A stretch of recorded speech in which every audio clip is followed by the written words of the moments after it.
వీక్షకులందరికీ నమస్కారం. అందరికీ నూతన ఆంగ్ల సంవత్సర శుభాకాంక్షలు.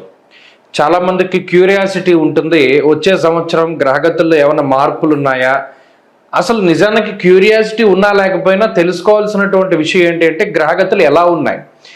ఈ దీర్ఘ సంచార గ్రహాలను బట్టి చూసేటువంటి ఈ సంవత్సర ఫలితాల్లో ఈ 2025వ సంవత్సరం జనవరి 1వ తారీఖు నుండి డిసెంబర్ 31 వరకు ఏ గ్రహాల తాలూకు అనుకూలత, ఏ గ్రహాల తాలూకు ప్రతికూలత మన మీద ఉంది అని తెలుసుకోవడం ద్వారా ఒక నిర్దిష్టమైనటువంటి ఒక ఆలోచన వస్తుంది.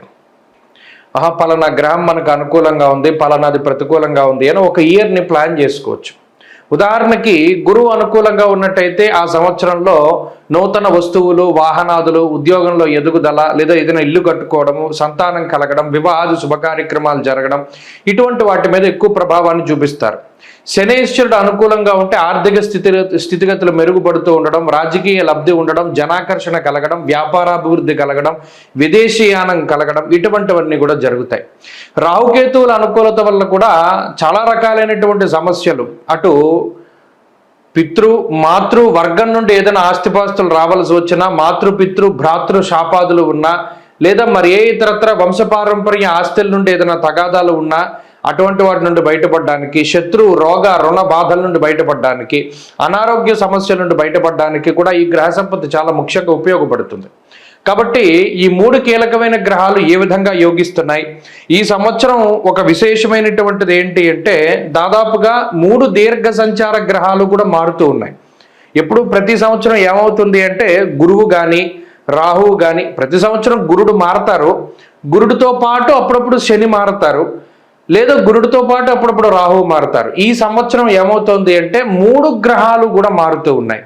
అంటే గురువు మే నెల 15వ తారీఖు దగ్గర నుండి మిథున రాశిలోకి ఆయన సంచారం చేస్తారు.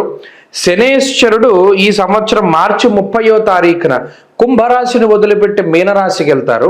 అలాగే రాహువు మే 21వ తారీఖున మీనరాశిని వదిలిపెట్టి కుంభంలోకి వెళ్తారు. రాహుకేతువులు వక్రంలో ప్రయాణం చేస్తారు కాబట్టి వెనక్కి వెళ్తారు. సో ఒకే నెలలో 2 పెద్ద గ్రహాల మార్పు. అదేంటి? మే నెలలో గురు రాహువుల యొక్క మార్పు, దానికి మునిపే ఈ మార్చి 30వ తారీఖున శని మార్పు. కాబట్టి ఇది చాలా కీలకమైనటువంటి సంవత్సరం.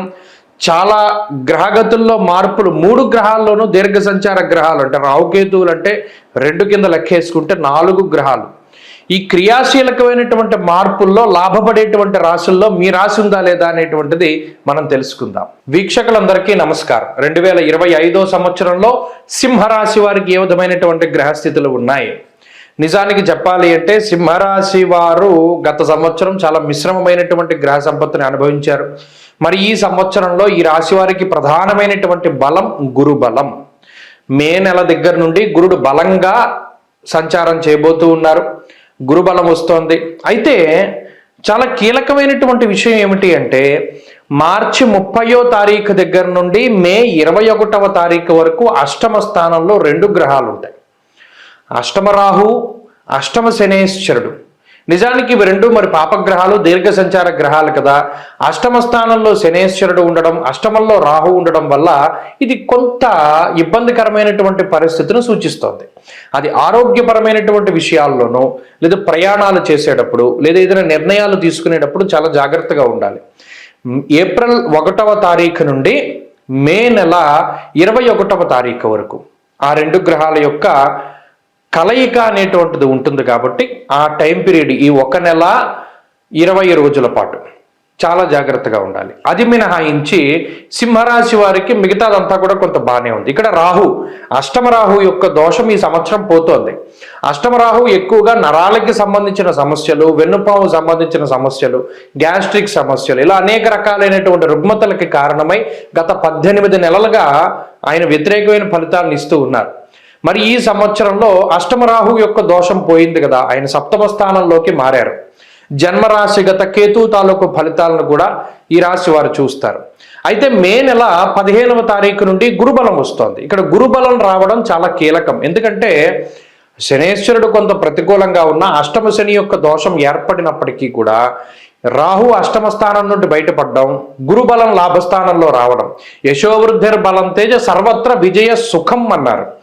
ఎక్కడికక్కడ గురుడు అటు ఆర్థిక సంబంధమైనటువంటి వ్యవహారాల్లో, అంటే ఈ రాశి వారిని కనుక మనం దృష్టిలో పెట్టుకుంటే మే నెల వరకు ఉన్నటువంటి గ్రహగతులు అంత అనుకూలంగా లేవు.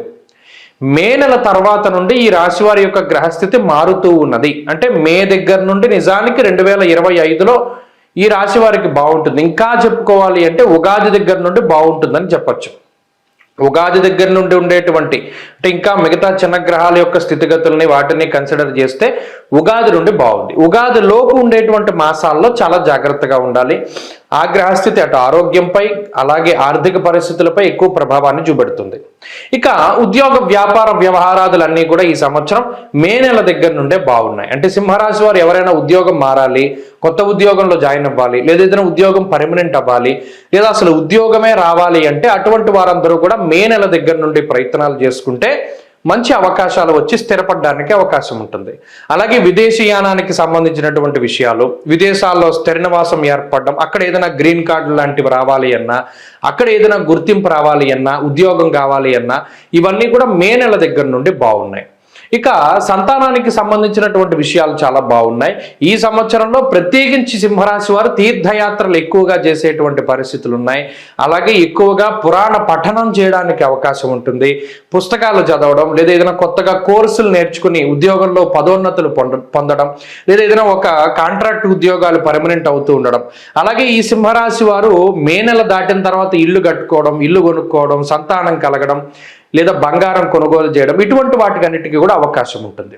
కాబట్టి మొత్తం మీద ఈ సంవత్సరంలో ఫలితాన్ని చూస్తే ఏప్రిల్ 1వ తారీఖు దగ్గర నుండి మే నెల 21వ తారీఖు వరకు 1 నెల 20 రోజుల పాటు మాత్రం చాలా క్రూషియల్ పీరియడ్. ఆ సమయంలో ఈ రాశి వారు అన్ని విధాలుగా జాగ్రత్త పడాలి.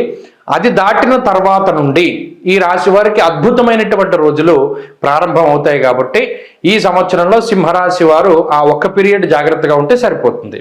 ఇక ఈ సంవత్సరంలో అటు చదువర్లకు కానీ, లాంగ్ టర్మ్ కోచింగ్లు తీసుకునేటువంటి వారు, లేదా ఏదైనా కాంపిటేటివ్ ఎగ్జామ్స్కి ప్రిపేర్ అయ్యేటువంటి వారికి మంచి అవకాశాలు ఉన్నాయి. వాళ్ళు మంచి ఉత్తీర్ణత సాధించడానికి, మంచి గుర్తింపు పొందినటువంటి కళాశాలల్లో చదువుకోవడానికి, లేదా గొప్ప పోస్టులు వాళ్ళు పొందడానికి అవకాశం ఉంటుంది. కాబట్టి ఈ సంవత్సరంలో ప్రధానంగా చేయవలసింది మరి అష్టమ శని యొక్క దోషం కోసం. గత 18 నెలలుగా రాహు అష్టమంలో ఉంటే ఇక 2.5 సంవత్సరాల పాటు అష్టమ శని దోషం ఉంటుంది. అందువల్ల ప్రతి శనివారం నాడు వీలుంటే అష్టమ శని దోష పరిహారం కోసమై శివాలయంలో నంది దగ్గర దీపం పెట్టాలి ఒకటి. రెండవది, ప్రతి నెల మొదటి శనివారం నాడు నువ్వులు, అంటే మళ్ళీ కేజీలు కాదు, 5 రూపాయల నువ్వులు, నల్ల హల్వా, నల్లటి వస్త్రము, ఒక గొడుగు, లేదా ఏదైనా నలుపు రంగులో ఉండేటువంటి పళ్ళు, ఇవి సంకల్పపూర్వకంగా దానం చేయగలిగితే అష్టమ శని యొక్క ప్రభావం తగ్గుతుంది. ఈ అష్టమ శని ఎంతసేపు కూడా ఏదైనా ఒక పని చేయడంలో ఆటంకాన్ని కలగజేస్తారు, ఏదైనా ఆరోగ్యపరమైనటువంటి సమస్యలను తీసుకొస్తారు, ఆకస్మికంగా ఏదైనా ఇబ్బందులను తీసుకొస్తారు. కాబట్టి ఆ విషయాలపై జాగ్రత్తగా ఉంటే సరిపోతుంది. కోపాన్ని ఎంత తక్కువగా మీరు తగ్గించుకుంటే, ఎంత తక్కువగా ప్రదర్శిస్తే అంత మంచిది. మౌనంగా ఉండండి. అలాగే గురుబలం పెరిగేంత వరకు మొదటి 5 నెలల్లోనూ అంత ఎక్కువ ప్రయోగాలు చేయకండి. జీవితంలో ఎలా సాగేది అలా సాగనివ్వండి. మంచి ఫలితాలు సంప్రాప్తమవుతాయి. స్వస్తి.